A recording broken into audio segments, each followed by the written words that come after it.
Hello everyone, welcome back to the channel.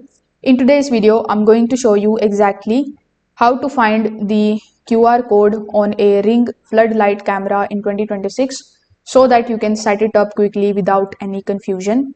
So the QR code is usually on the back or the bottom of the floodlight camera unit. It is going to look something like this. So you may need to remove the mounting bracket or slightly tilt the camera to see it clearly.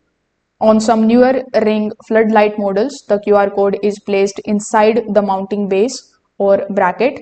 So if the camera is already installed, you might need to unscrew it slightly to access it.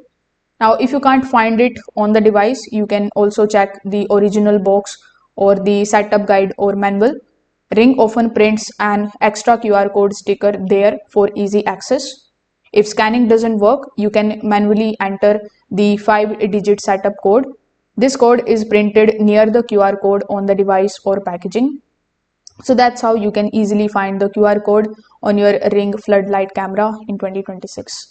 If this video helped you out, make sure that you like this video and subscribe to the channel. Thanks for watching.